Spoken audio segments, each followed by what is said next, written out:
Evening. This is Kim S. Hawkins, your social media consultant.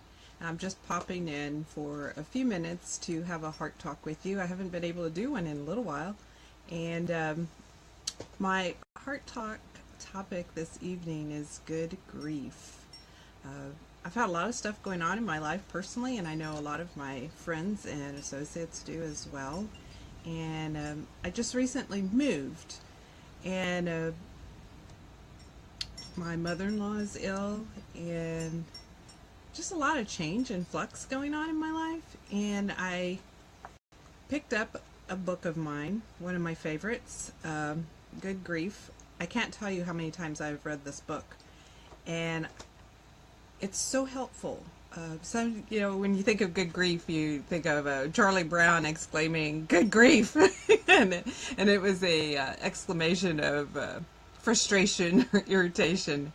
But grief can be a good thing, and when you allow yourself to grieve over things that are going on in your life, it's actually a healthy thing to do, and it's a normal thing to do. Even as Christians, we are going to experience grief. Jesus wept, you know. It's not a bad thing. And the scripture that says do not grieve, it also goes on to say do not grieve as those who have no hope. My friend Barb Hollis reminded me today about having hope. In her newsletter, she mentioned that hope is to have an optimistic, what is it? Hope to have only positive expectations. So I thought that was a good reminder, for everyone, that we can always have hope, you know.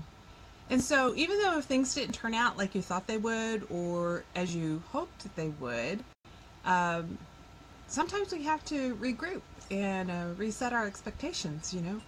So and that's not a bad thing. If someone's not as healthy as they wanted to be, if they aren't getting stronger like they need to, or if you have to move. I mean, moving can be a big cause of grief, and people don't allow themselves to do that sometimes. They think that grieving is unacceptable, especially as Christians, but it's not. It's completely normal. So allow yourself to feel your feelings. Don't hold back, and grieve if you need to. And there's a lot of steps to grieving. So if you need professional help, seek help with it. And you don't want to lay down in the pit and never come out of it. There are a lot of things you can do to get through grief. So know that you're in my prayers. And if you need me to pray for a specific request, you can always message me. Or you can comment here and I can get back with you. But whatever you need, know that it's completely normal and there's nothing wrong with that. So, that being said, aside from so much change and flux, I'm feeling pretty good though. Lots of new stuff on the horizon. So, change is a good thing sometimes. So, have a great evening. That's my heart talk. I won't keep you too long.